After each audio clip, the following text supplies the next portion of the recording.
Tour à tour démon, mythe ou filon pour les publicitaires, c'est Tyrannosaurus, le lézard tyran.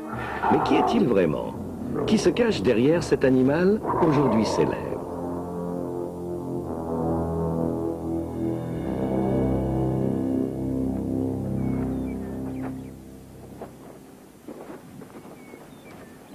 Je m'appelle Don Lessem. Quand j'étais enfant, je rêvais de découvrir des dinosaures. Aujourd'hui, je découvre les gens qui découvrent des dinosaures et j'écris des livres pour raconter ce qu'ils trouvent et comment ils travaillent. Et je voyage, comme ici dans les Badlands du Montana, un des plus grands cimetières de dinosaures au monde. C'est ici que l'on a retrouvé quelques os de tyrannosaures.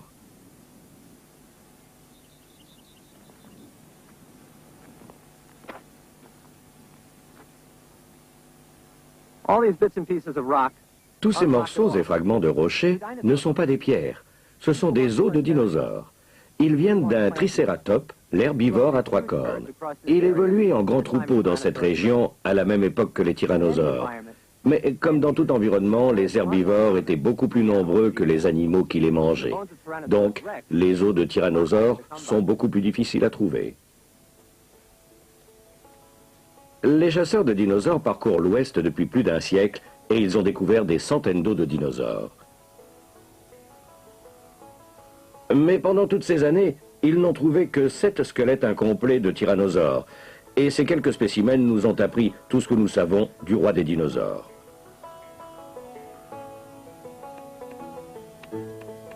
Les choses sont sur le point de changer grâce à une découverte faite tout à fait par hasard par Kathy Wankel en se promenant sur son ranch.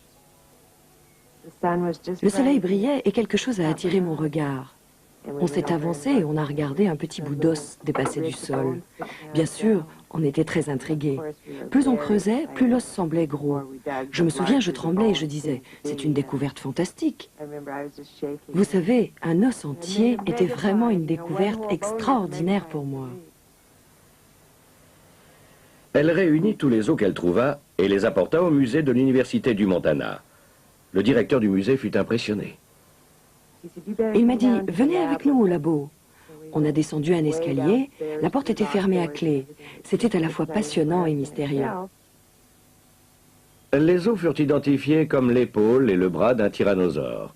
Le premier membre antérieur entier jamais découvert. Ils avaient l'air très intéressés et ils nous ont demandé s'ils pouvaient les garder. On a accepté, bien sûr. Ils nous ont aussi demandé de leur montrer où on les avait trouvés. Et on a dit oui sans hésiter.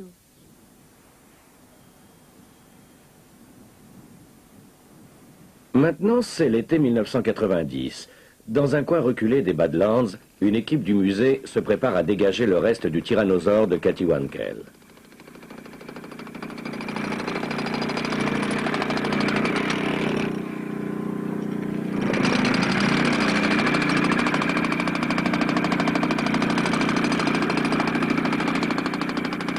Au début du mois de juin, il fait déjà très chaud, plus de 40 degrés. Tous ont le sentiment d'être sur le point de faire une découverte importante. Peut-être le premier tyrannosaure entier. À l'automne dernier, le directeur du chantier, Pat Lidji, a dégagé une partie du squelette. Puis il l'a recouvert d'un manteau de plâtre pour l'hiver. Il en avait vu assez pour savoir que cette découverte valait la peine de revenir avec une équipe complète. Donc l'animal était allongé. Sur son flanc gauche. La tête rejetée en arrière? Oui, la tête était tournée vers l'arrière et le crâne s'était détaché. On comprendra mieux quand on aura tout dégagé. Et toutes ces petites choses noueuses que nous voyons... Tous les os là, ce sont des vertèbres. C'était un tyrannosaure adulte? Oui, absolument. Quand vous aurez tout déterré et assemblé, combien croyez-vous qu'il va mesurer? Une estimation? Il pourrait mesurer facilement 12 mètres si on arrive à assembler la totalité du squelette.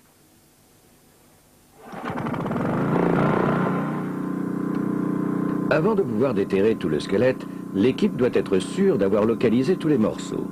Certains sont peut-être encore enterrés sous la colline. Le seul moyen de le savoir est de déplacer la colline. Un bulldozer viendrait à bout de ce travail en quelques heures. Pourtant, l'équipe va passer toute la semaine à déplacer 100 tonnes de rochers à la main.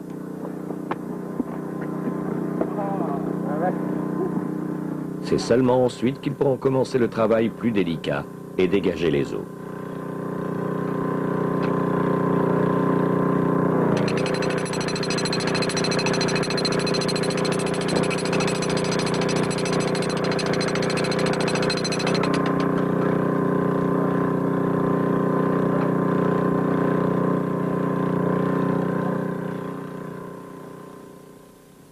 L'homme responsable de ce chantier est Jack Horner, un des plus grands chasseurs de dinosaures au monde.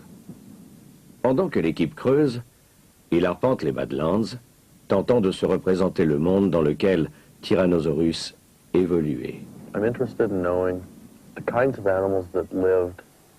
Je cherche à savoir quels animaux vivaient à la même époque que Tyrannosaurus, et parmi eux les poissons, les tortues et les crocodiles.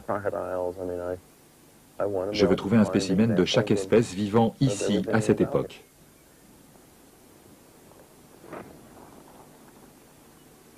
Si vous voulez trouver des fossiles de l'âge des dinosaures, il faut chercher dans des rochers de l'âge des dinosaures. Et c'est le cas des rochers des Badlands. Ici, une couche de sédiments de la période qui nous intéresse est exposée à la surface. On peut donc se promener sur les sédiments mêmes sur lesquels les dinosaures vivaient. En d'autres termes, la bonne époque est exposée ici. Il y a eu érosion de la couche supérieure, mais pas trop profondément. On peut donc les trouver ici. La formation géologique de ces collines date de 64 ou 66 millions d'années, à la fin de l'âge des dinosaures, à l'époque du tyrannosaure.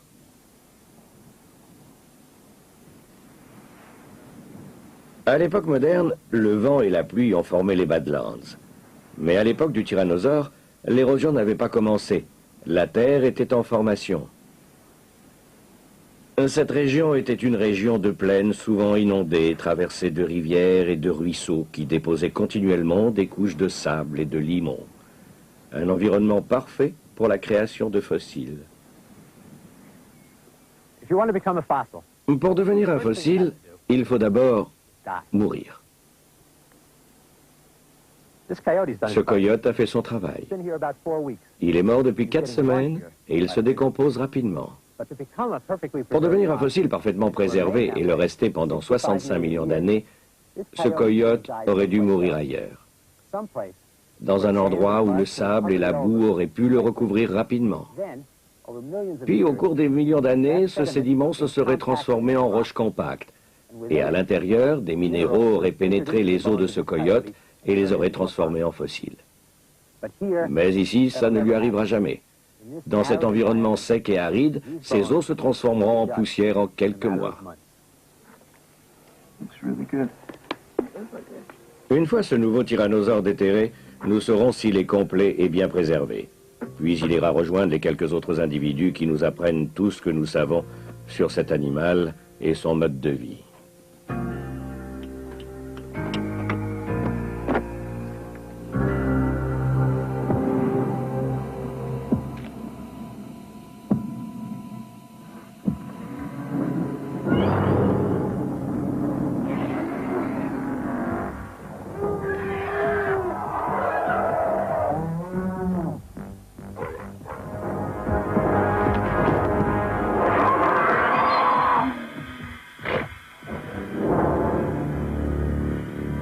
Science et imagination sont nécessaires pour comprendre les dinosaures. Il ne nous reste que leurs os. Les dents immenses et crénelées du tyrannosaure appartiennent sans aucun doute possible à un animal carnivore. Et son squelette, long d'environ 12 mètres, nous apprend qu'il s'agissait d'un des plus grands carnivores qui ait jamais habité sur notre planète. Mais quand il s'agit d'aller au-delà des simples mesures et d'imaginer l'animal vivant, chaque expert apporte des réponses différentes selon sa spécialité. Robert Baker, paléontologue. Voici la tête d'un tyrannosaure. Ce n'est pas la tête de Godzilla. Cette tête n'a pas été conçue pour croquer un gratte-ciel. C'est une machine de précision non dépourvue d'élégance. La cavité nasale ici, l'orbite là, un clapet dans le museau. La tête semble faite d'un seul morceau, un seul os solide. Pourtant, ce n'est pas le cas. Il y a des articulations ici et là afin que la tête tout entière puisse s'ouvrir pour avaler un gros morceau de viande. Ces dents gigantesques pouvaient pénétrer l'armure d'un dinosaure. Les mâchoires étaient mobiles grâce à une articulation en deux parties qui permettait à la mâchoire inférieure de glisser d'avant en arrière, afin que les dents puissent scier une gigantesque carcasse. Maintenant, si vous regardez le museau d'un tyrannosaure de face, ou si vous le laissez vous fixer, vous voyez quelque chose de vraiment effrayant. Vous voyez que les deux orbites sont orientées vers l'avant. Cet animal avait une vision en stéréo, ce qui est très rare chez les dinosaures. Tout aussi effrayante, les oreilles tendues elles aussi vers l'avant. Ce petit crochet ici, c'est pour le canal auditif. Cet animal se concentrait tout entier sur sa proie, à la fois visuellement et avec son ouïe. Une machine à tuer, efficace et dangereuse. Pourtant, si la mâchoire du tyrannosaure est une arme puissante, ses bras sont minuscules, peut-être même trop petits pour un chasseur. Imaginez la scène suivante. Un tricératops court à toute vitesse, Tyrannosaurus à ses trousses. Le tyrannosaure veut attraper le tricératops qui tente de lui échapper. Si notre tyrannosaure ne peut pas se servir de ses petits bras pour attraper la proie convoitée, de quoi peut-il se servir ? Bien sûr, il a une grande bouche et il peut mordre le tricératops, mais le tricératops va bouger et se débattre pour essayer de se libérer. Dans un tel scénario, je ne vois qu'une seule issue. Le tyrannosaure va laisser ses dents dans le dos du tricératops qui s'enfuit. Il est plus vraisemblable de penser que le tyrannosaure était un charognard. Auquel cas, il n'avait pas besoin de tuer une proie en mouvement. Elle était déjà morte. Ou il s'attaquait à des animaux très malades. Mais ce n'était pas un prédateur. Selon une règle écologique, un gros animal terrestre ne peut pas n'être qu'un charognard. Aujourd'hui, les hyènes sont des charognards, mais il leur arrive aussi de chasser. Les lions sont des charognards, mais ils chassent aussi. Les loups se nourrissent de bisons morts qu'ils trouvent, mais ils les chassent aussi. C'est une règle absolue. Donc cette grosse tête puissante servait à tuer des proies vivantes, aussi bien qu'à dévorer des carcasses pourries, infestées de vers.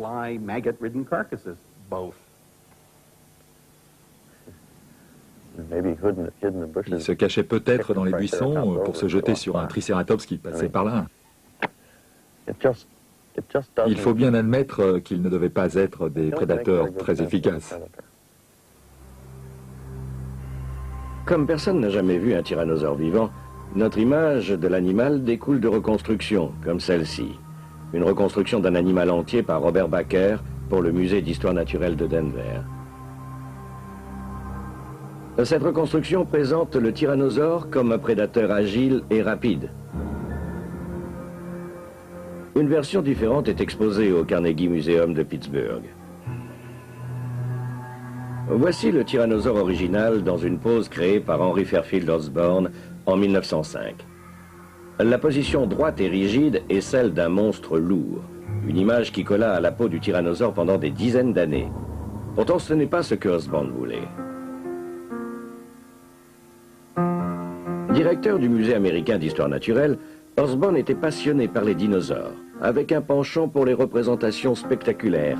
Il fabriqua des maquettes de tyrannosaures figées dans des scènes de combat. Mais dans la réalité, les os fossilisés étaient trop lourds pour être assemblés dans ces positions, et Osborn dut se contenter de cette position debout et statique qui devint l'image standard du tyrannosaure. Le professeur Osborn découvrit le premier squelette de tyrannosaure et il voulait le reconstruire droit et en mouvement. Mais les ingénieurs se révélèrent incapables de lui fournir les tiges métalliques nécessaires. En travaillant avec des moulages en fibre de verre vide, nous avons pu réaliser le rêve d'Osborn. Pourquoi Osborn pensait-il que ce gigantesque animal était si actif? Pour plusieurs bonnes raisons. Le genou présente cette grande surface osseuse ici, le point d'attache du muscle du mollet, un des muscles principaux de la course. Une cuisse géante de tyrannosaure. Et attaché à ce muscle du mollet, le talon d'Achille, enroulé ici et rattaché aux orteils. Un tendon plus grand et plus fort que tous les tendons des 4 pattes d'un rhinocéros blanc réunis. Cet immense animal n'était pas un marcheur lent. C'était un coureur rapide. C'était peut-être un coureur relativement rapide. Jim Farlow, paléontologue. Je ne crois pas que ces arguments soient recevables. Il ne suffit pas de le regarder et de dire « il ressemble à un coureur, donc ça devait être un coureur ». Je ne crois pas que ce soit la bonne méthode pour arriver à une conclusion. Il faut commencer avant tout par réunir autant de preuves significatives que possible. Les empreintes fossilisées des dinosaures sont les seules preuves directes de leur locomotion.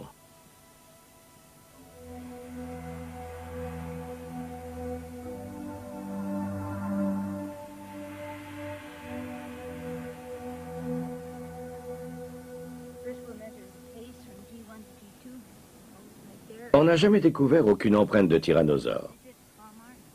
Mais on a trouvé des empreintes de dinosaures bipèdes qui fournissent un point de départ à la compréhension des plus grands dinosaures. Un zoologiste a déterminé une formule permettant d'estimer la vitesse d'un animal à partir de ses empreintes. En appliquant cette formule aux empreintes de dinosaures, Farlow a découvert quelques cas de dinosaures de taille moyenne qui semblaient courir à la vitesse de 40 km/h. Mais il veut s'assurer de l'exactitude de la formule. Pour ce faire, il se tourne vers les animaux vivants qui ressemblent le plus aux dinosaures bipèdes. Des gros oiseaux qui ne volent pas, comme l'émeu. Ce sont des marcheurs. Ils ont un pied avec 3 doigts comme les dinosaures. Et les oiseaux ainsi que les crocodiles sont les parents les plus proches des dinosaures. Impossible de trouver aujourd'hui un animal qui ressemble davantage à un dinosaure bipède. Mais les émeus ne sont pas des animaux très coopératifs. Et il est très difficile d'obtenir d'eux qu'ils laissent leurs empreintes où on voudrait qu'ils les laissent. Non, non, non, non, non. Ooh.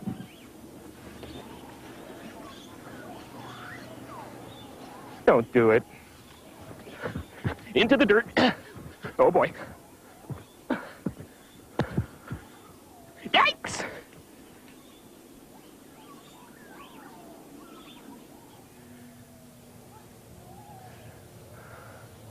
L'oiseau finit pourtant par se laisser convaincre de passer sur le terrain préparé. Okay, Voilà, that c'est looks ça. good. That looks Très very bien. good. Left, Gauche, right, droite et encore left. gauche. So we got a On a une nice bonne sequence. série. Close enough for government work. Okay.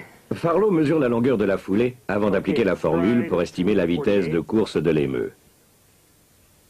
Puis il compare les résultats avec la vitesse réelle de la course de l'oiseau filmée en vidéo.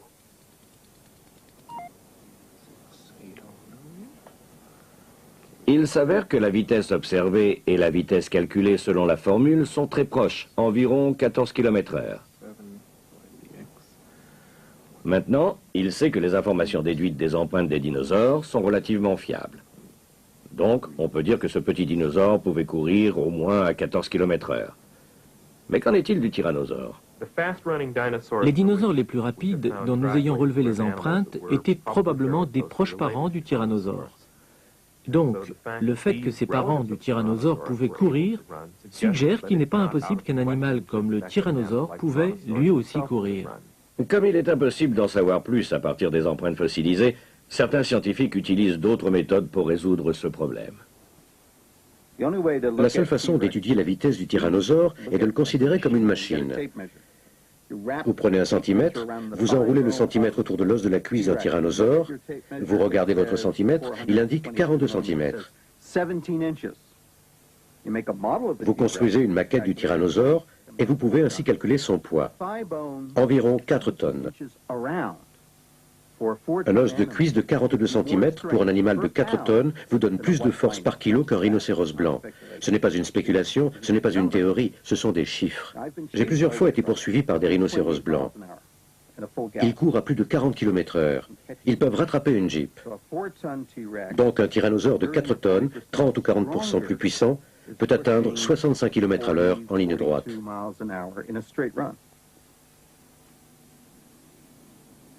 Mais sommes-nous sûrs que le tyrannosaure pesait vraiment 4 tonnes? Si on plonge un modèle de ce dinosaure dans un réservoir d'eau et qu'on mesure le volume d'eau déplacé, on peut connaître le volume de l'animal. Presque tous les animaux ont la même densité que l'eau, donc ils pèsent le poids du volume d'eau déplacé. Un simple calcul et vous avez le poids d'un tyrannosaure. Est-ce si simple? Tout dépend du modèle qui n'est en fait qu'une approximation la plus exacte possible. Selon les modèles, le poids peut varier de 4 à 8 tonnes. En utilisant ce modèle, Farlow obtient un poids estimé d'environ 7 tonnes.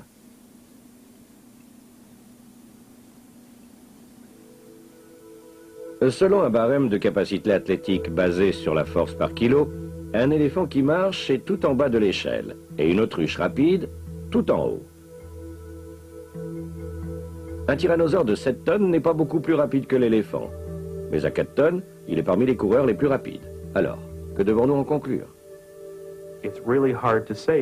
Difficile à dire.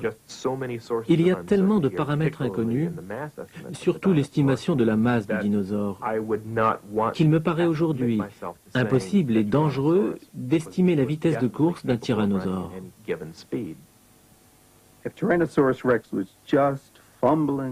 Si le tyrannosaure ne faisait que marcher comme un éléphant bipède, sa cuisse serait moitié moins large.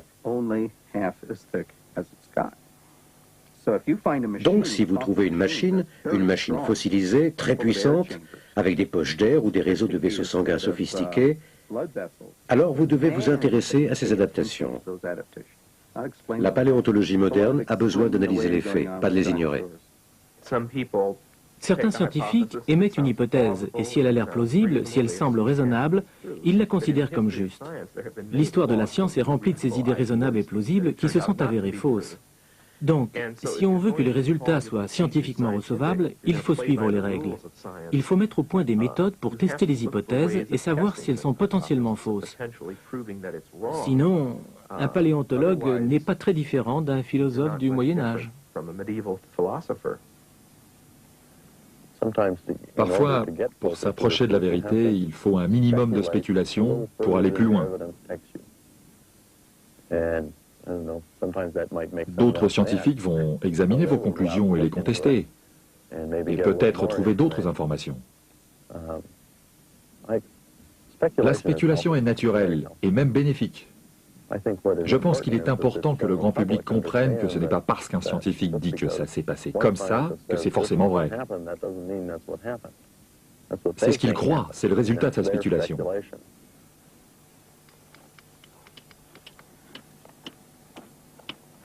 De retour au Montana, le gros œuvre est terminé. La colline a reculé de 3 mètres et on a trouvé d'autres ossements. Qu'est-ce que vous avez déterré ici?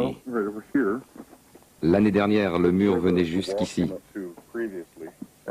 On a trouvé le reste du pelvis et ici, l'ischion. Et on a commencé à dégager la queue ici. Elle est articulée, ce qui veut dire qu'elle est attachée. On peut voir les vertèbres. Elles sont énormes. Et elles tournent ici, vers Matt, entre Matt et Gail, jusqu'à Allison là-bas. Maintenant, il dégage tout ce qu'il trouve dans cette zone. À partir de maintenant, le travail est lent et méticuleux. Quand des os comme cet os du pied sont dégagés, ils sont arrosés avec une solution durcissante pour les stabiliser. Pour le moment, on ne retire rien du site. Le but est de tout dégager d'abord afin de faire un relevé précis de tous les éléments.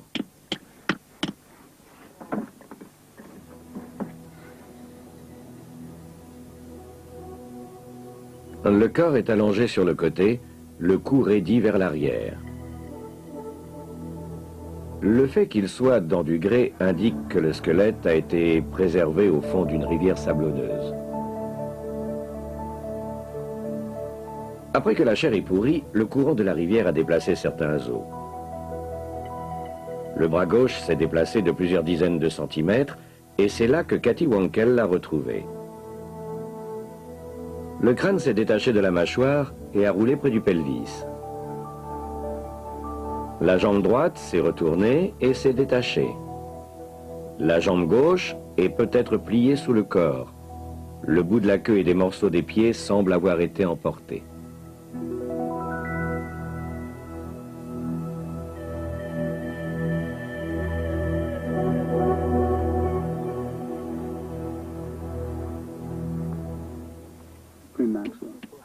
Contrairement à ce qui se faisait il y a 90 ans, aujourd'hui, les paléontologues prennent le temps d'étudier les os sur place.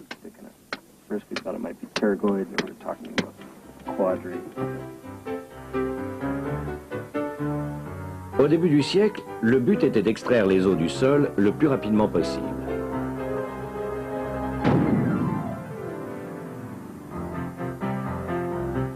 La chasse aux dinosaures était très compétitive, sponsorisée par les grands musées qui voulaient récupérer les plus grands et les plus beaux spécimens pour leur collection.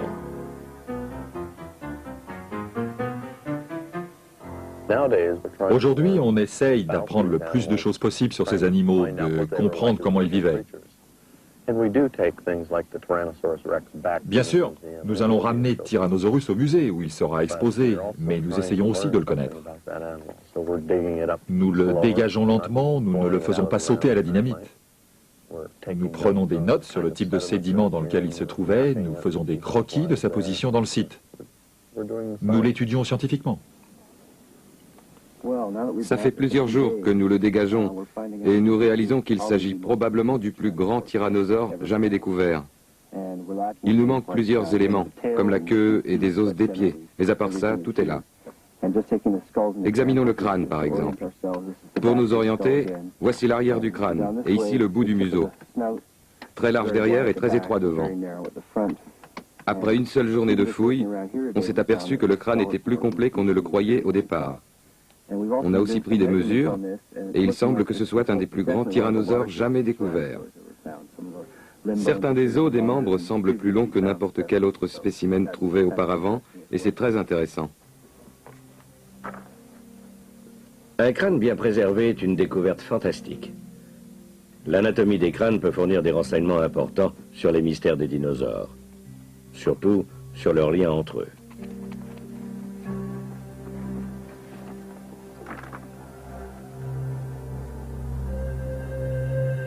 Le tyrannosaure n'est qu'un membre de la famille complexe des tyrannosauridés, qui comprend aussi l'Albertosaurus, le Gorgosaurus et le tyrannosaure bâtard de Mongolie. Les paléontologues tentent de déterminer les liens entre ces variations sur le thème du tyrannosaure.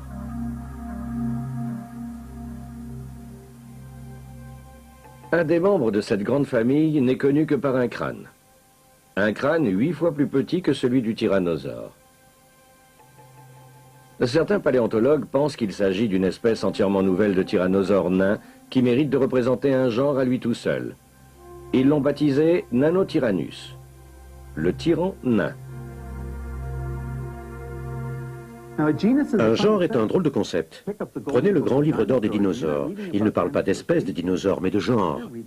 Le brontosaure n'est pas une espèce, c'est un groupe.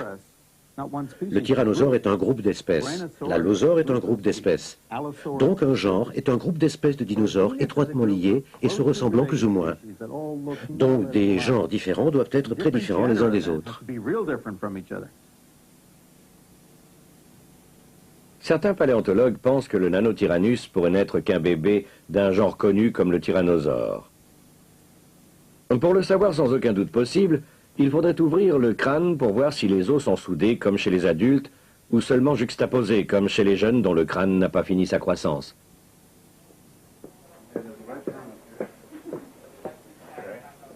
Heureusement, il existe un autre moyen de regarder à l'intérieur d'un crâne sans le détruire. Mike Williams, du musée d'histoire naturelle de Cleveland, a accompagné Nanotyrannus dans un hôpital de Toronto. Avec l'aide de Andrew Leach, spécialiste des dinosaures, Nanotyrannus va subir un scanner.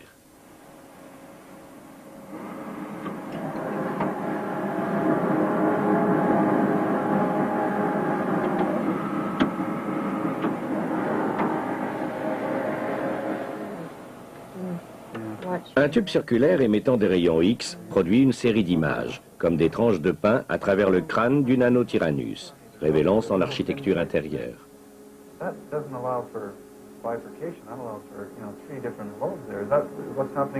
Les os là, est-ce vraiment l'extrémité du nerf olfactif? Est-il vraiment aussi complexe? Je n'ai jamais vu ça avant. Mais il est bien ossifié, aucun doute possible. Pour un œil exercé, ces images sont des mines d'informations, des informations qu'il serait impossible d'obtenir autrement. Le 6e nerf du crâne devait passer ici, peut-être aussi le 3e. Quant à savoir si le nanotyrannus est un adulte ou un jeune, la réponse semble évidente. C'est un individu adulte. La boîte crânienne est très solide. Le scanner montre que tous les os du crâne de cet individu, surtout ici sur le dessus, sont complètement soudés. Il n'y a aucune séparation. Donc non seulement cet animal avait terminé sa croissance, il avait atteint sa taille définitive, mais il était vieux. L'autre découverte intéressante est cette protubérance de la mandibule, beaucoup plus grande que celle qu'on observe chez un albertosaure. Il semble donc que le nanotyrannus soit également très différent de tout autre dinosaure d'un point de vue structurel. On ne peut pas prendre ce crâne et le caser dans le genre des gorgosaures, des albertosaures ou des tyrannosaures. Donc il mérite bien d'être un genre à lui tout seul, au sens propre du terme.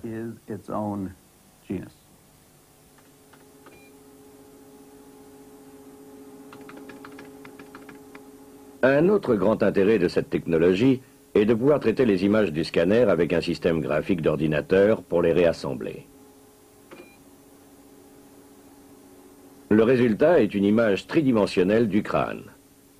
Toutes les informations sur la structure du crâne sont immédiatement disponibles sur l'écran de l'ordinateur. Par exemple, on peut éliminer les rochers et le plâtre utilisés pour la reconstruction et ne voir que l'os fossilisé.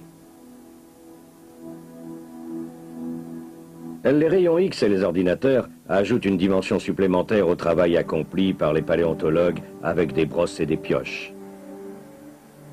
Grâce à eux, des spécimens comme le nanotyrannosaure peuvent révéler leurs secrets sans subir le moindre dommage.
Les conditions de vie dans les Badlands sont difficiles pour les scientifiques qui passent leur temps dehors à fouiller le sol. Mais les spécialistes des dinosaures doivent aussi affronter une autre difficulté qui les suit partout où ils vont. On ne peut pas dire avec certitude ce qu'ils faisaient, on ne l'a jamais vu rien faire. Tout paléontologue moderne se doit de savoir parler devant une caméra et de nourrir l'énorme appétit du public pour tout ce qui concerne les dinosaures. C'était le carnivore le plus grand qui ait jamais foulé le sol de notre planète. La découverte de ce tyrannosaure est le plus grand événement de l'année pour tous les passionnés de dinosaures. Et tout le monde, du Wall Street Journal au journal télévisé, en parle. Les dinosaures ont d'ailleurs l'habitude d'être sous les feux de l'actualité. Déjà en 1906, les journaux étaient remplis d'articles sur le champion des poids lourds de l'Antiquité qui se délectait d'amphibiens à la nage et de tartares d'éléphants. À peine le cinéma fut-il inventé qu'il transforma les dinosaures en stars.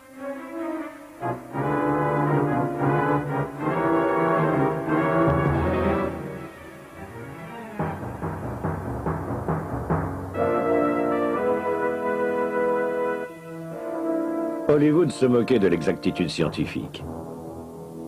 Les hommes des cavernes bataillaient sans cesse contre des dinosaures, bien qu'ils se soient ratés de 60 millions d'années. Mais c'était de la fiction, la version moderne des dragons et monstres mythiques.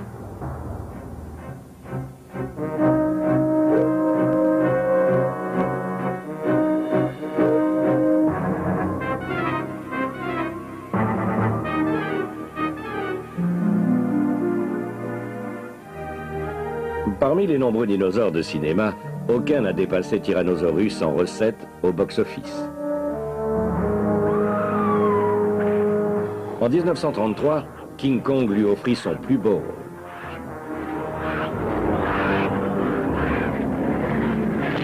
Dans les années 60 et 70, les hommes des cavernes hollywoodiens le combattirent souvent.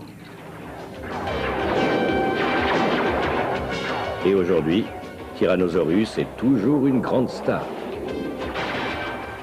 La littérature populaire l'a toujours présenté comme le plus dangereux carnivore qui ait jamais vécu sur la Terre.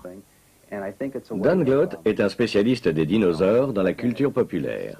C'est comme affronter une peur. C'est incroyablement dangereux et pourtant on peut le regarder sans crainte car il est aujourd'hui disparu. Dan Glott écrit des bandes dessinées et des scénarios mettant en scène des dinosaures. Il écrit aussi des livres sérieux sur leur image publique. Il pense que la fascination qu'ils exercent tient en grande partie à la paléontologie elle-même. La paléontologie, la science qui étudie les dinosaures à travers les os fossilisés extraits du sol, fait aussi appel à l'imagination. Les os nous apprennent beaucoup de choses, mais notre imagination nous aide à en savoir plus. La paléontologie n'est pas une science exacte et précise. Ce n'est pas seulement quelque chose que l'on peut mesurer et examiner au microscope. Il faut essayer d'imaginer à quoi ressemblaient ces animaux quand ils étaient vivants. La science des dinosaures a donné lieu à de nombreux produits. Les meilleurs sont non seulement distrayants, mais aussi informatifs. Et manger les dinosaures. Certains dinosaures étaient herbivores. Ça veut dire qu'ils ne mangeaient que des plantes. Ils étaient inoffensifs et leurs dents ne servaient qu'à mâcher des herbes et des feuilles. Des choux de Bruxelles. Mais d'autres dinosaures avaient d'impressionnantes rangées de dents énormes. Ils étaient carnivores.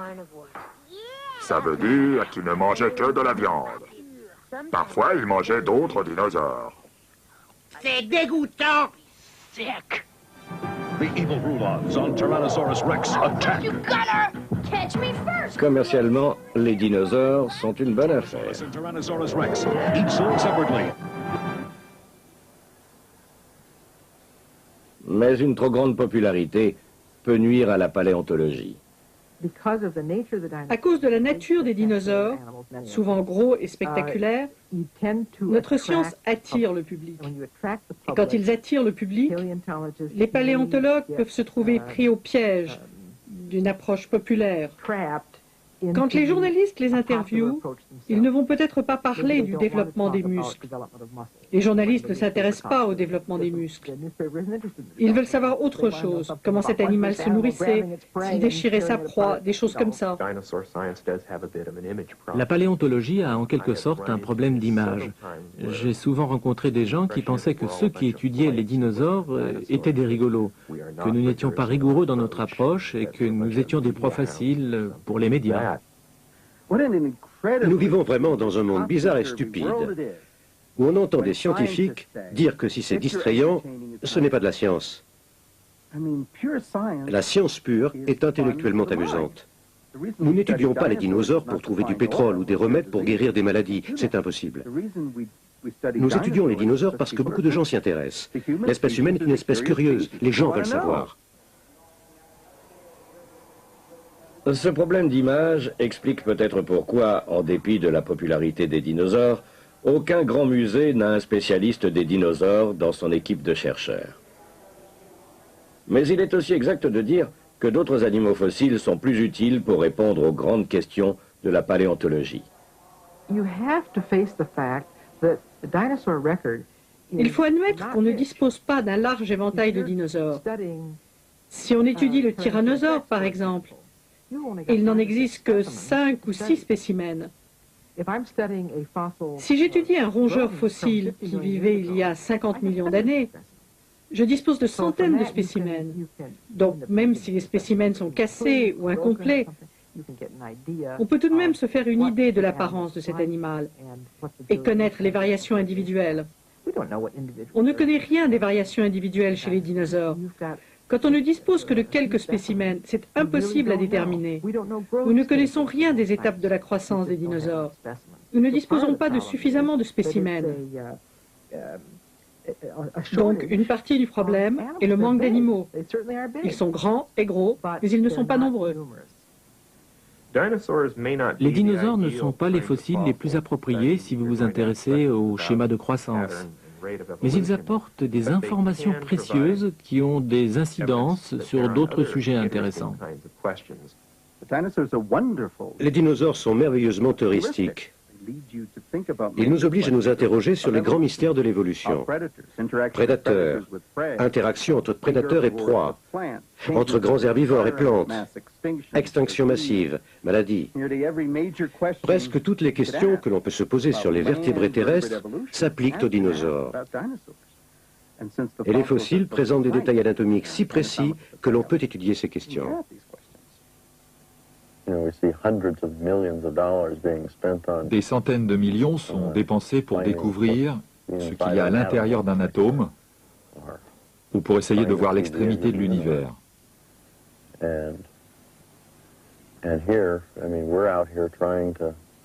Ici, nous essayons de reconstruire la biologie évolutionniste du passé,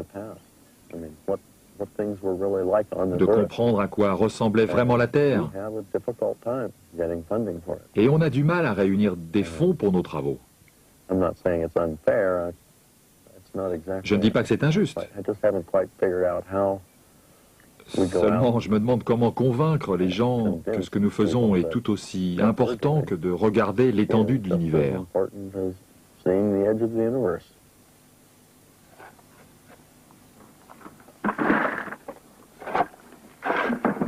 Après 4 semaines de fouilles, le tyrannosaure est presque complètement dégagé. Le rocher autour du périmètre du squelette a été découpé, laissant les gros morceaux d'os encore prisonniers de la matrice de roche dure. La séparation entre os et roche se fera plus tard, au musée. Tout est enroulé dans du plâtre et de la toile, une technique utilisée depuis les débuts de la paléontologie pour renforcer les blocs et les transporter.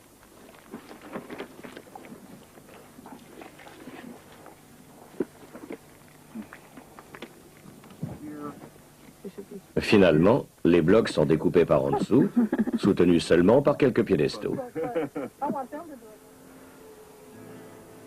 Des ingénieurs militaires ont fait don de l'équipement nécessaire pour soulever les blocs et les déplacer.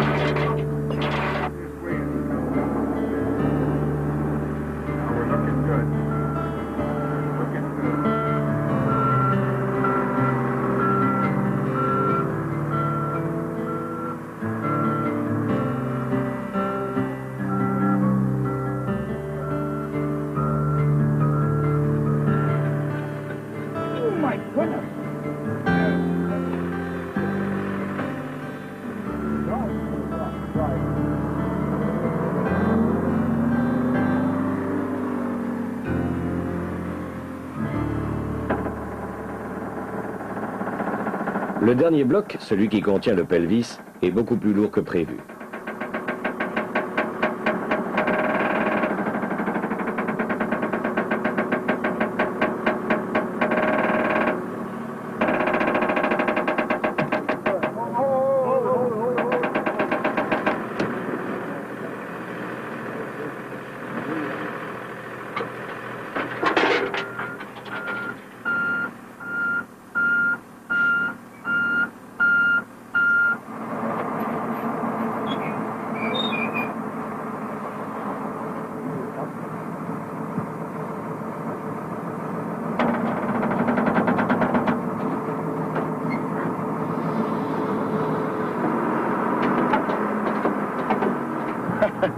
Ce soir, on sera parti d'ici, Pat. Génial. À la fin de la journée, Tyrannosaurus se déplace à nouveau pour la première fois depuis la fin de l'âge des dinosaures.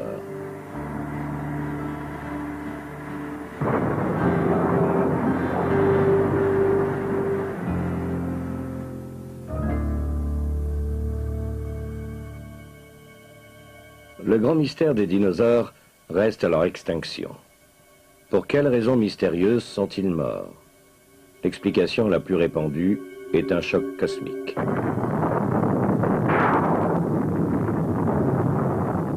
L'impact d'un astéroïde ou d'une comète aurait enveloppé l'atmosphère d'un nuage de poussière. La Terre aurait alors été plongée dans une période de crépuscule, de pluie acide, de famine et de mort. L'impact du cratère aurait été 10 fois plus grand qu'un cratère de météore découvert en Arizona. Mais pour le moment, aucun cratère d'une taille ou d'un âge correspondant n'a été découvert. Pourtant, les preuves de cet impact sont nombreuses.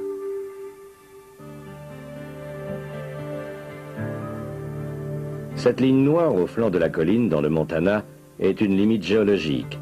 Elle marque la frontière entre l'âge des dinosaures en dessous et l'âge des mammifères au-dessus. Juste en dessous de cette limite, les géologues ont découvert une fine couche de minéraux présents dans les météorites. On pense qu'ils sont la preuve qu'un astéroïde est entré en collision avec la Terre à l'époque où les dinosaures disparaissaient. La plupart des paléontologues sont d'accord sur l'existence d'un impact, mais beaucoup doutent de son influence sur l'extinction des dinosaures. Selon Keith Rigby, les preuves fossiles montrent que les dinosaures avaient commencé à disparaître longtemps avant l'impact de l'astéroïde, il y a 65 millions d'années. Il y a environ 100 millions d'années, on pouvait recenser 35 espèces de dinosaures en Amérique du Nord. Quand on se rapproche de la limite géologique, ils avaient diminué et il n'y en avait plus que 13 espèces.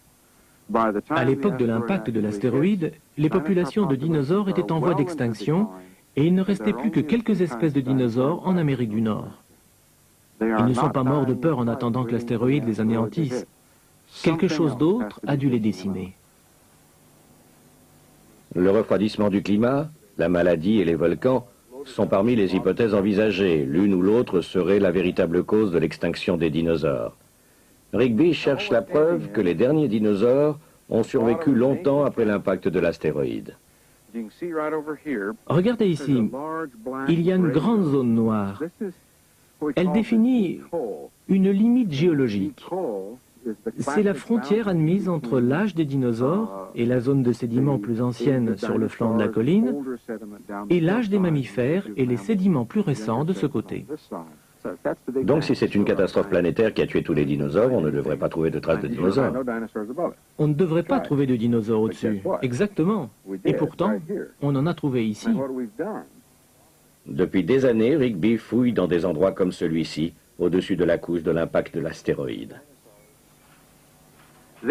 Voilà ce que Rigby trouve après avoir trié et nettoyé des centaines de sacs de sédiments recueillis sur ces sites de fouilles. Ces fossiles viennent d'une couche de roches située au-dessus de l'âge des dinosaures. Voici des morceaux d'une carapace de tortue, les vertèbres d'un poisson, l'écaille d'un poisson et ici, la minuscule mâchoire d'un mammifère. Et ça, ce sont des dents de dinosaures. On passe de 13 espèces de dinosaures juste avant la limite à toujours 13 espèces juste après. Il est impossible d'attribuer l'extinction d'une seule espèce de dinosaure à la chute de l'astéroïde. Et même à cette hauteur dans la colline, on trouve toujours 5 espèces de dinosaures. Et pourtant, nous nous situons à environ des dizaines ou des centaines de milliers d'années après la couche de l'impact de l'astéroïde. Des dents ne suffisent peut-être pas à prouver que des dinosaures se sont attardés à l'époque des mammifères. Il est impossible d'avancer quoi que ce soit avec certitude. La seule preuve de l'existence d'un dinosaure serait de trouver un squelette. Pas forcément un squelette complet, mais pourtant assez important pour être sûr qu'il n'a pas été déposé avec d'autres sédiments, en quelque sorte redéposé. Bien sûr, j'adorerais trouver un dinosaure dans un paquet cadeau, avec tous les morceaux attachés entre eux, tenant un panneau qui dirait « J'ai survécu à l'astéroïde ». On ne trouve pas de dinosaures entiers à ce niveau? Non, on ne trouve pas de dinosaures entiers à ce niveau. Le moindre fossile que l'on trouve dans cette roche a déjà accompli un exploit. Les chances qu'un dinosaure complet et intact ait traversé les âges sont déjà minimes. Mais à une époque où les dinosaures se faisaient déjà rares, en nombre d'individus aussi bien que d'espèces, il est tout aussi rare de trouver des restes articulés. Donc je ne crois pas que ce sera possible ici. La question de l'extinction des dinosaures reste donc posée. Ce problème est devenu une telle chimère que beaucoup de paléontologues ont cessé de s'interroger sur les causes de la mort des dinosaures pour se concentrer sur leur mode de vie.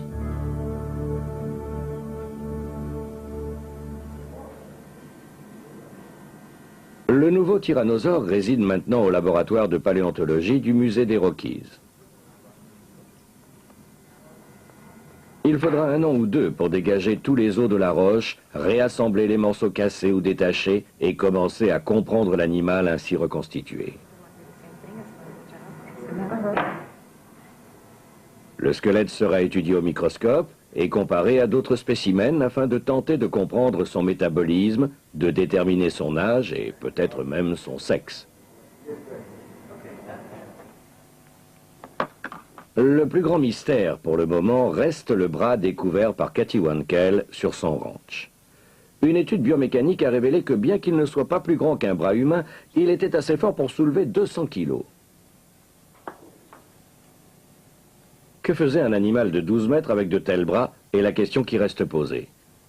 Et ce n'est qu'une des questions auxquelles Jack Horner tente de répondre en analysant scientifiquement son nouveau tyrannosaure.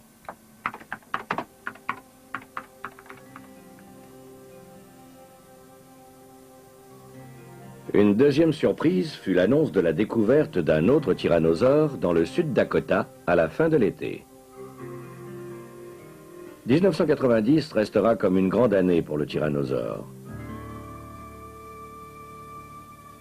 Dans les Badlands du Montana et dans des roches de l'âge des dinosaures à travers le monde, de nombreux spécimens attendent encore d'être découverts.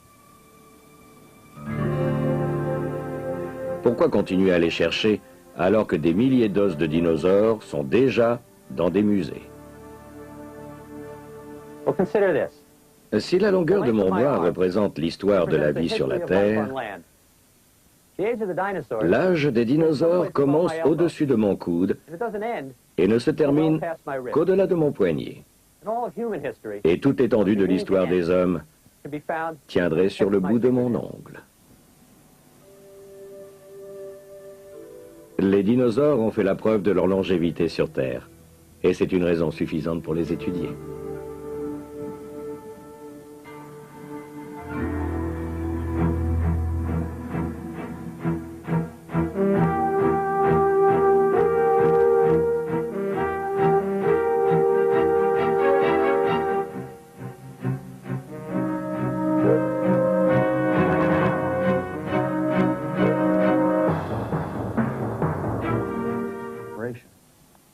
Donc non seulement cet animal avait terminé sa croissance, il avait atteint sa taille définitive, mais il était vieux. L'autre découverte intéressante est cette protubérance de la mandibule, beaucoup plus grande que celle qu'on observe chez un albertosaure.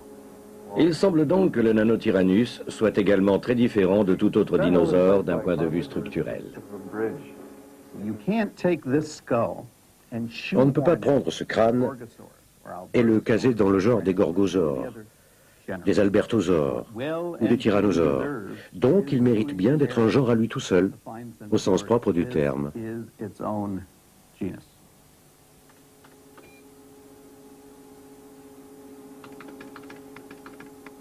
Un autre grand intérêt de cette technologie est de pouvoir traiter les images du scanner avec un système graphique d'ordinateur pour les réassembler. Le résultat est une image tridimensionnelle du crâne. toutes les informations sur la structure du crâne sont immédiatement disponibles sur l'écran de l'ordinateur. Par exemple, on peut éliminer les rochers et le plâtre utilisés pour la reconstruction et ne voir que l'os fossilisé. Les rayons X et les ordinateurs ajoutent une dimension supplémentaire au travail accompli par les paléontologues avec des brosses et des pioches. Grâce à eux, des spécimens comme le nanotyrannosaure peuvent révéler leurs secrets sans subir le moindre dommage.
Scène de combat.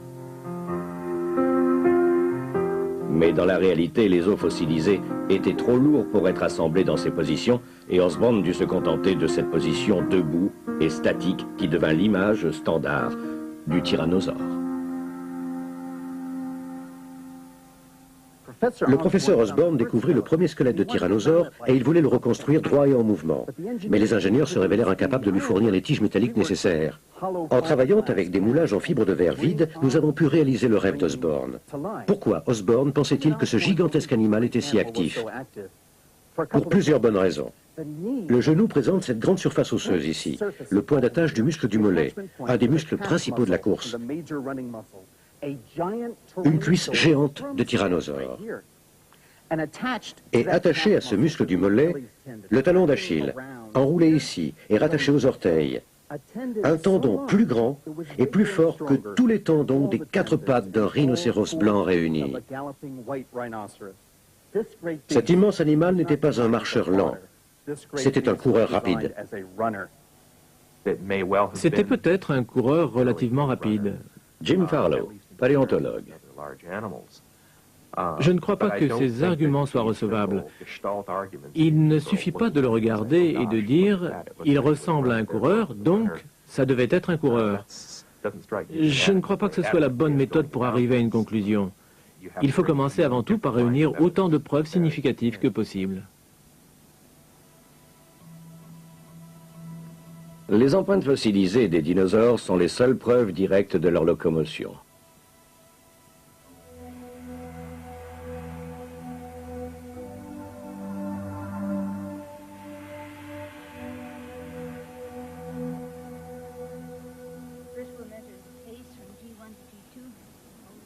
On n'a jamais découvert aucune empreinte de tyrannosaure. Mais on a trouvé des empreintes de dinosaures bipèdes qui fournissent un point de départ à la compréhension des plus grands dinosaures. Un zoologiste a déterminé une formule permettant d'estimer la vitesse d'un animal à partir de ses empreintes. En appliquant cette formule aux empreintes de dinosaures, Farlow a découvert quelques cas de dinosaures de taille moyenne qui semblaient courir à la vitesse de 40 km/h. Mais il veut s'assurer de l'exactitude de la formule. Pour ce faire, il se tourne vers les animaux vivants qui ressemblent le plus aux dinosaures bipèdes. Des gros oiseaux qui ne volent pas, comme l'émeu. Ce sont des marcheurs. Ils ont un pied avec 3 doigts comme les dinosaures. Et les oiseaux ainsi que les crocodiles sont les parents les plus proches des dinosaures. Impossible de trouver aujourd'hui un animal qui ressemble davantage à un dinosaure. Aujourd'hui, on essaye d'apprendre le plus de choses possible sur ces animaux, de comprendre comment ils vivaient. Bien sûr, nous allons ramener Tyrannosaurus au musée où il sera exposé, mais nous essayons aussi de le connaître. Nous le dégageons lentement, nous ne le faisons pas sauter à la dynamite. Nous prenons des notes sur le type de sédiment dans lequel il se trouvait, nous faisons des croquis de sa position dans le site. Nous l'étudions scientifiquement. Ça fait plusieurs jours que nous le dégageons et nous réalisons qu'il s'agit probablement du plus grand tyrannosaure jamais découvert. Il nous manque plusieurs éléments, comme la queue et des os des pieds, mais à part ça, tout est là. Examinons le crâne, par exemple. Pour nous orienter, voici l'arrière du crâne, et ici le bout du museau. Très large derrière et très étroit devant. Après une seule journée de fouilles, on s'est aperçu que le crâne était plus complet qu'on ne le croyait au départ. On a aussi pris des mesures, et il semble que ce soit un des plus grands tyrannosaures jamais découverts. Certains des os des membres semblent plus longs que n'importe quel autre spécimen trouvé auparavant, et c'est très intéressant. Un crâne bien préservé est une découverte fantastique. L'anatomie des crânes peut fournir des renseignements importants sur les mystères des dinosaures, surtout sur leurs liens entre eux.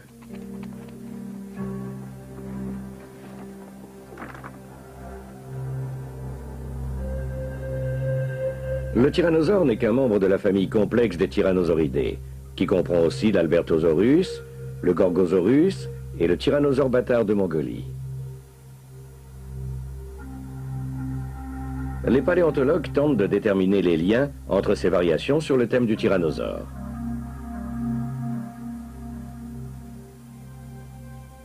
Un des membres de cette grande famille n'est connu que par un crâne. Un crâne 8 fois plus petit que celui du tyrannosaure. Certains paléontologues pensent qu'il s'agit d'une espèce entièrement nouvelle de tyrannosaure nain qui mérite de représenter un genre à lui tout seul. Ils l'ont baptisé Nanotyrannus, le tyran nain. Un genre est un drôle de concept. Prenez le grand livre d'or des dinosaures. Il ne parle pas d'espèces des dinosaures, mais de genre. Le brontosaure n'est pas une espèce, c'est un groupe.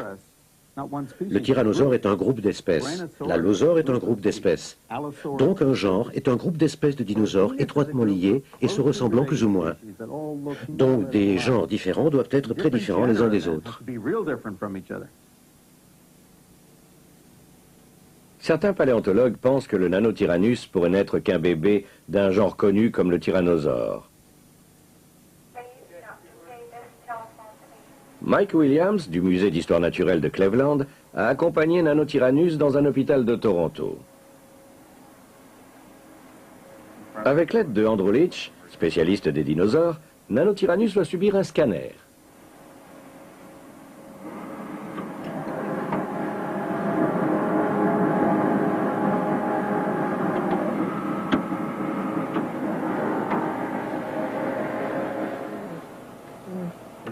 Un tube circulaire émettant des rayons X produit une série d'images, comme des tranches de pain à travers le crâne du Nanotyrannus, révélant son architecture intérieure.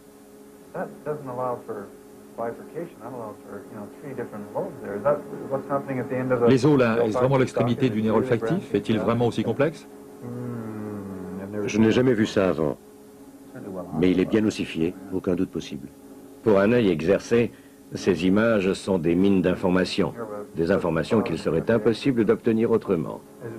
Le 6e nerf du crâne devait passer ici, peut-être aussi le 3e. Quant à savoir si le Nanotyrannus est un adulte ou un jeune, la réponse semble évidente. C'est un individu adulte. La boîte crânienne est très solide. Le scanner montre que tous les os du crâne de cet individu, surtout ici sur le dessus, sont complètement soudés. Il n'y a aucune séparation. Donc non seulement cet animal avait terminé sa croissance, il avait atteint sa taille définitive, mais il était vieux. L'autre découverte intéressante est cette protubérance de la mandibule, beaucoup plus grande que celle qu'on observe chez un albertosaure. Il semble donc que le Nanotyrannus soit également très différent de tout autre dinosaure d'un point de vue structurel. On ne peut pas prendre ce crâne et le caser dans le genre des gorgosaures. des albertosaures ou des tyrannosaures. Donc il mérite bien d'être un genre à lui tout seul, au sens propre du terme.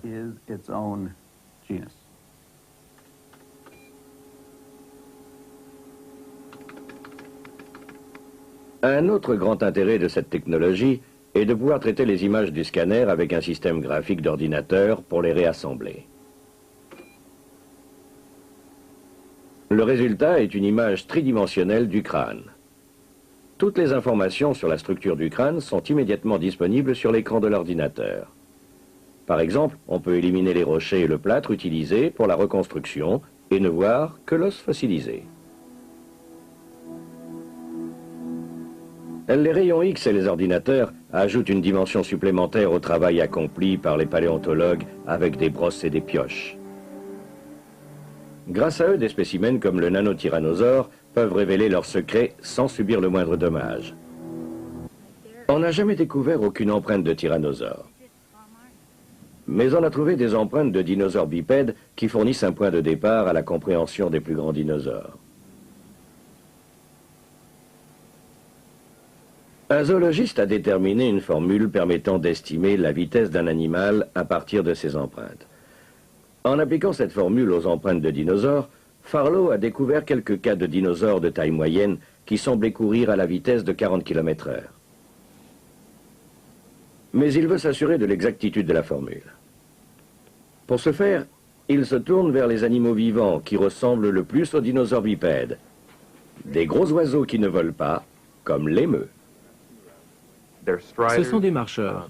Ils ont un pied avec 3 doigts comme les dinosaures. Et les oiseaux ainsi que les crocodiles sont les parents les plus proches des dinosaures. Impossible de trouver aujourd'hui un animal qui ressemble davantage à un dinosaure bipède. Mais les émeus ne sont pas des animaux très coopératifs. Et il est très difficile d'obtenir d'eux qu'ils laissent leurs empreintes où on voudrait qu'ils les laissent. Non, non, non, non, non. Ouh.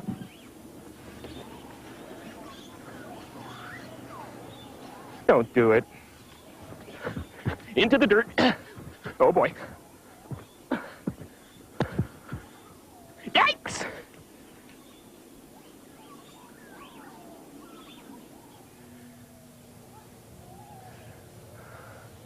L'oiseau finit pourtant par se laisser convaincre de passer sur le terrain préparé. Okay, Voilà, c'est ça. Très bien. Left, Gauche, right. droite, et encore gauche. So we got a On a une bonne série. close enough for government work. Okay. Farlow mesure la longueur de la foulée avant d'appliquer la formule pour estimer la vitesse de course de l'émeu. Puis il compare les résultats avec la vitesse réelle de la course de l'oiseau filmée en vidéo.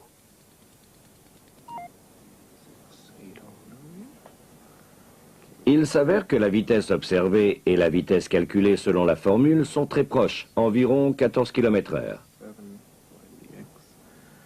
Maintenant, il sait que les informations déduites des empreintes des dinosaures sont relativement fiables.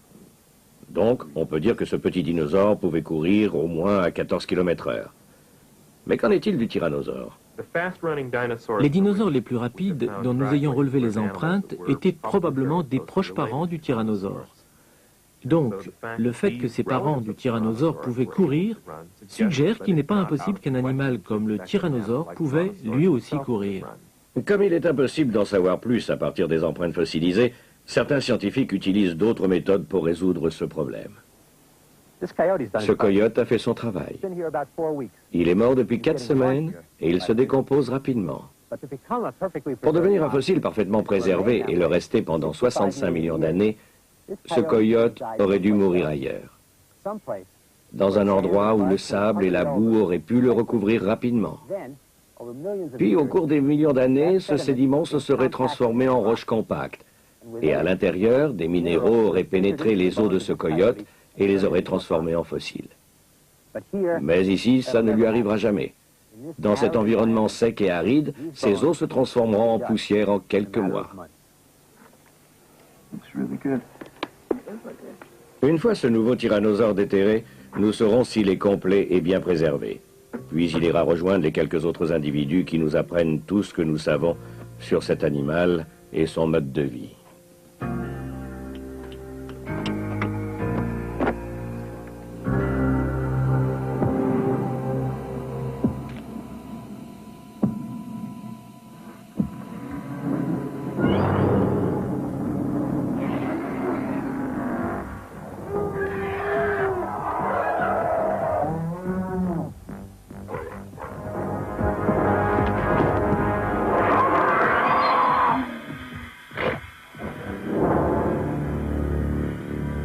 Science et imagination sont nécessaires pour comprendre les dinosaures.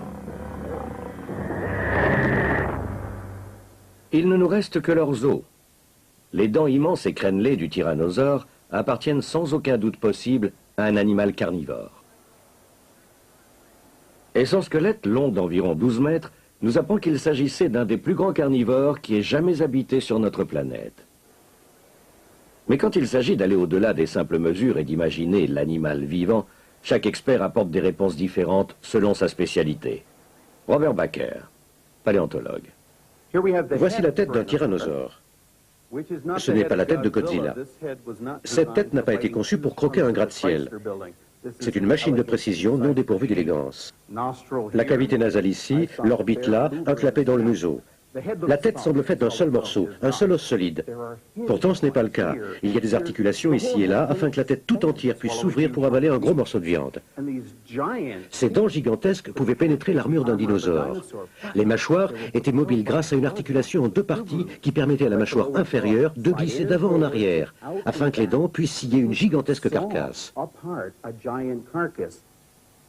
Maintenant, si vous regardez le museau d'un tyrannosaure de face, ou si vous le laissez vous fixer, vous voyez quelque chose de vraiment effrayant.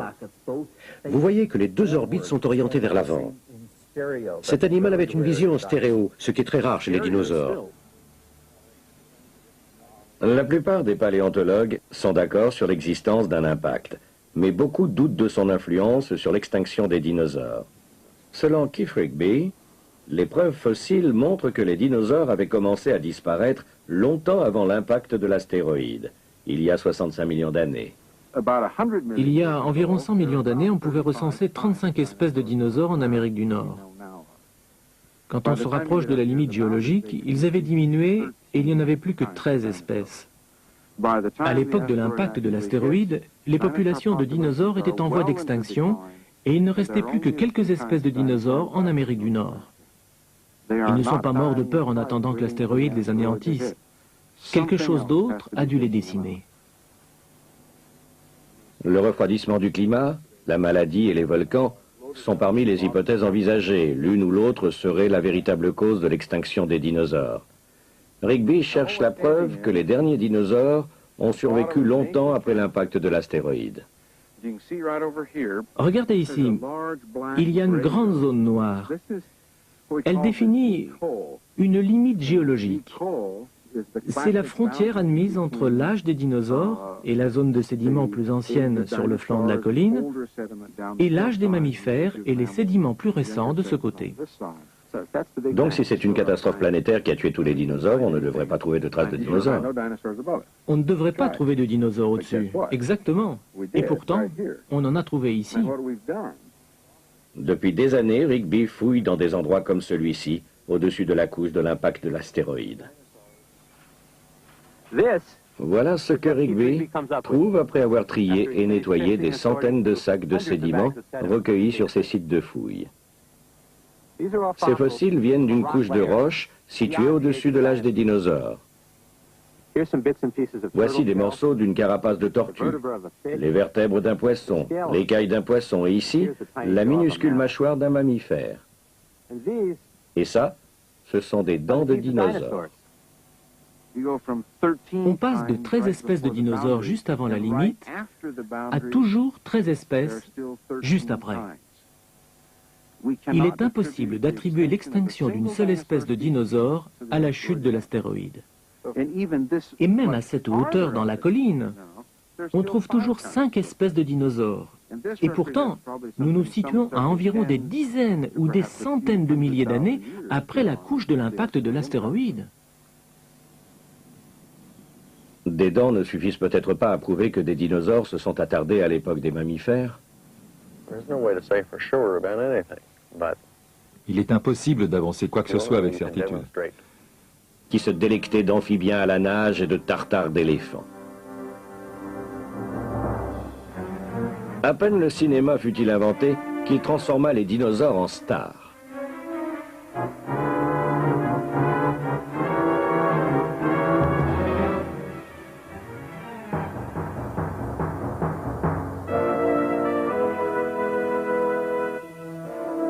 Hollywood se moquait de l'exactitude scientifique.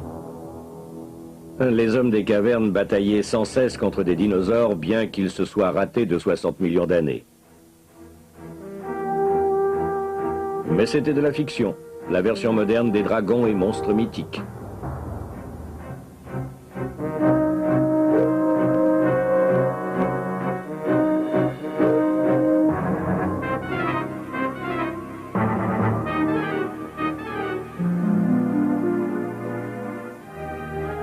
Parmi les nombreux dinosaures de cinéma, aucun n'a dépassé Tyrannosaurus en recettes au box-office.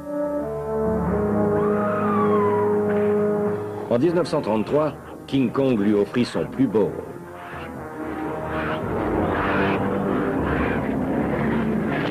Dans les années 60 et 70, les hommes des cavernes hollywoodiens le combattirent souvent. Et aujourd'hui, Tyrannosaurus est toujours une grande star. La littérature populaire l'a toujours présenté comme le plus dangereux carnivore qui ait jamais vécu sur la Terre. Dan Glott est un spécialiste des dinosaures dans la culture populaire. C'est comme affronter une peur. C'est incroyablement dangereux et pourtant on peut le regarder sans crainte car il est aujourd'hui disparu. Dan Glott écrit des bandes dessinées et des scénarios mettant en scène des dinosaures. Il écrit aussi des livres sérieux sur leur image publique. Il pense que la fascination qu'ils exercent tient en grande partie à la paléontologie elle-même. La paléontologie, la science qui étudie les dinosaures à travers les os fossilisés extraits du sol, fait aussi appel à l'imagination. Les os nous apprennent beaucoup de choses, mais notre imagination nous aide à en savoir plus. La paléontologie n'est pas une science exacte et précise. Ce n'est pas seulement quelque chose que l'on peut mesurer et examiner au microscope. Il faut essayer d'imaginer à quoi ressemblaient ces animaux quand ils étaient vivants. La science des dinosaures a donné lieu à de nombreux produits. Les meilleurs sont non seulement distrayants, mais aussi informatifs. T'es mangé les dinosaures? Certains dinosaures étaient herbivores. Ça veut dire qu'ils ne mangeaient que des plantes. Ils étaient inoffensifs et leurs dents ne servaient qu'à mâcher des herbes et des feuilles. Des choux de Bruxelles? Les journalistes ne s'intéressent pas au développement des muscles. Ils veulent savoir autre chose, comment cet animal se nourrissait, s'il déchirait sa proie, des choses comme ça. La paléontologie a en quelque sorte un problème d'image. J'ai souvent rencontré des gens qui pensaient que ceux qui étudiaient les dinosaures étaient des rigolos, que nous n'étions pas rigoureux dans notre approche et que nous étions des proies faciles pour les médias.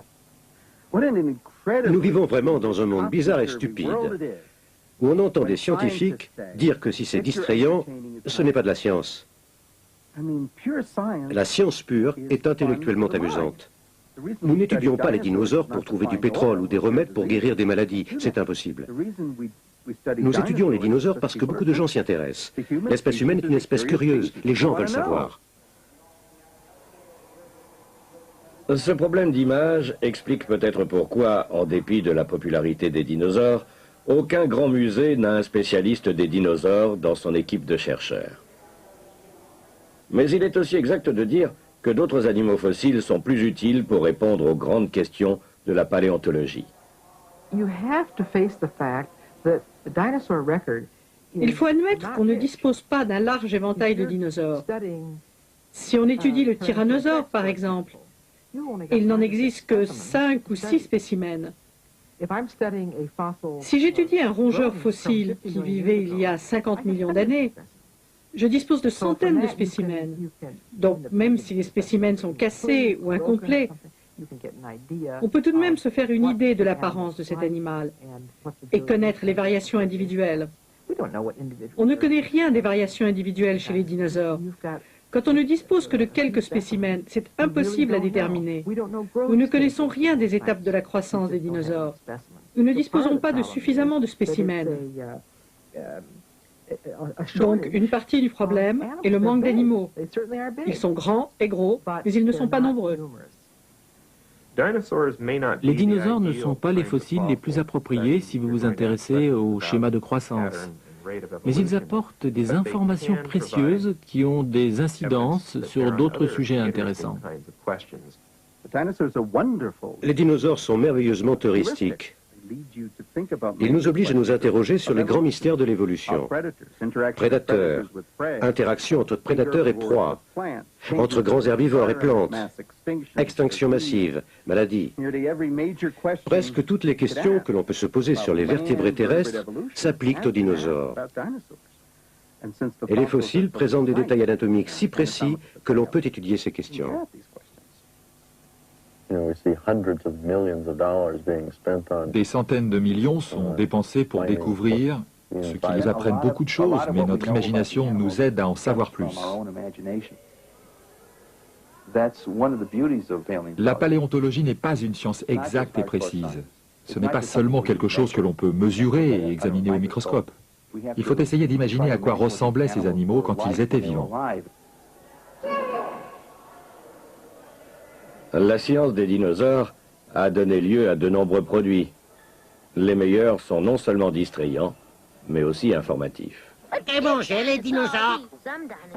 Certains dinosaures étaient herbivores. Ça veut dire qu'ils ne mangeaient que des plantes. Ils étaient inoffensifs et leurs dents ne servaient qu'à mâcher des herbes et des feuilles. Des choux de Bruxelles.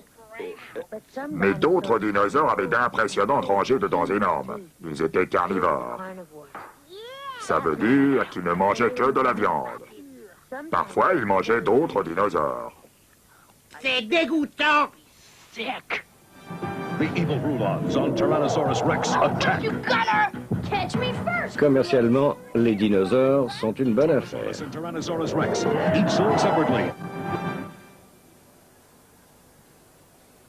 Mais une trop grande popularité peut nuire à la paléontologie. À cause de la nature des dinosaures, souvent gros et spectaculaires, notre science attire le public. Et quand ils attirent le public, les paléontologues peuvent se trouver pris au piège d'une approche populaire. Quand les journalistes les interviewent, ils ne vont peut-être pas parler du développement des muscles. Les journalistes ne s'intéressent pas au développement des muscles. Ils veulent savoir autre chose, comment cet animal se nourrissait, s'il déchirait sa proie, des choses comme ça. La paléontologie a en quelque sorte un problème d'image. J'ai souvent rencontré des gens qui pensaient que ceux qui étudiaient les dinosaures étaient des rigolos, que nous n'étions pas rigoureux dans notre approche et que nous étions des proies faciles pour les médias. Nous vivons vraiment dans un monde bizarre et stupide, où on entend des scientifiques dire que si c'est distrayant, ce n'est pas de la science. La science pure est intellectuellement amusante. Nous n'étudions pas les dinosaures pour trouver du pétrole ou des remèdes pour guérir des maladies, c'est impossible. Nous étudions les dinosaures parce que beaucoup de gens s'y intéressent. L'espèce humaine est une espèce curieuse, les gens veulent savoir.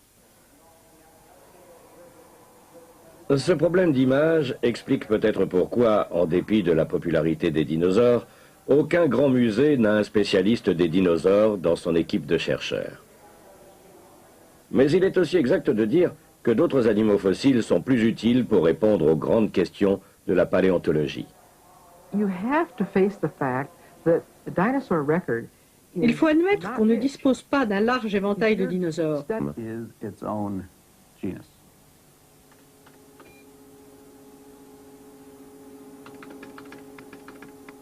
Un autre grand intérêt de cette technologie est de pouvoir traiter les images du scanner avec un système graphique d'ordinateur pour les réassembler.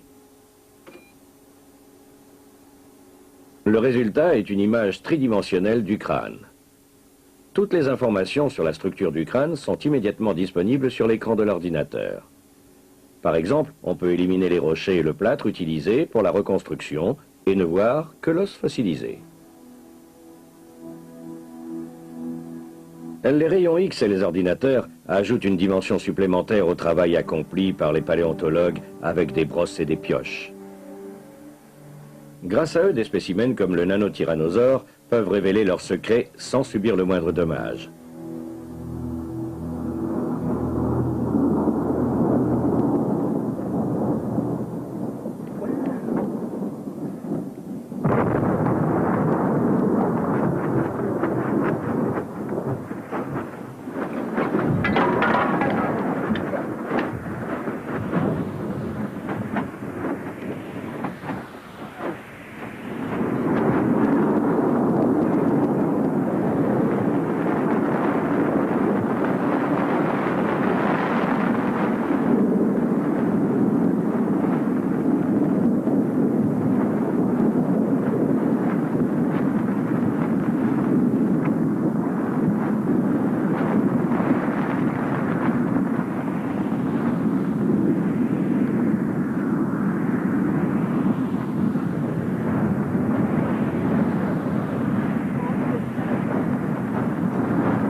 Les conditions de vie dans les Badlands sont difficiles pour les scientifiques qui passent leur temps dehors à fouiller le sol.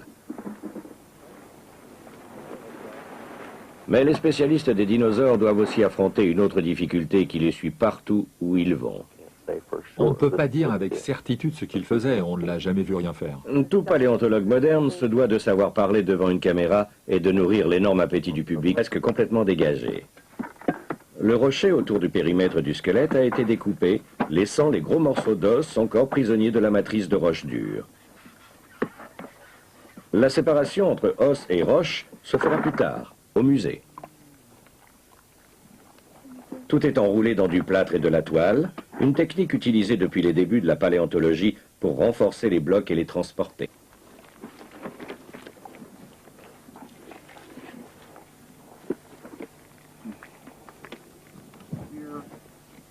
Finalement, les blocs sont découpés par en dessous, soutenus seulement par quelques piédestaux. Des ingénieurs militaires ont fait don de l'équipement nécessaire pour soulever les blocs et les déplacer.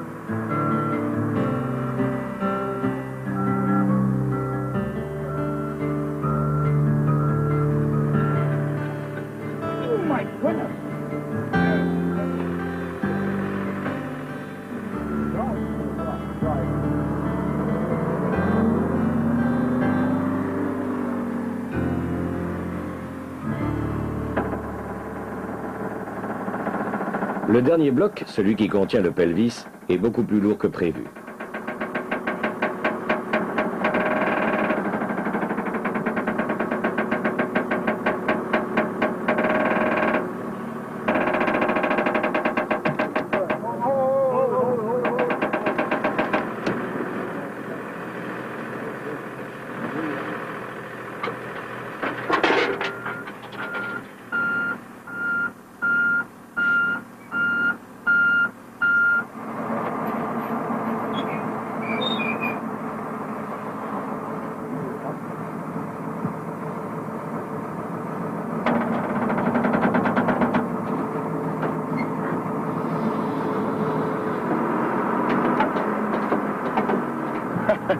Ce soir, on sera parti d'ici, Pat. Génial. À la fin de la journée, Tyrannosaurus se déplace à nouveau pour la première fois depuis la fin de l'âge des dinosaures.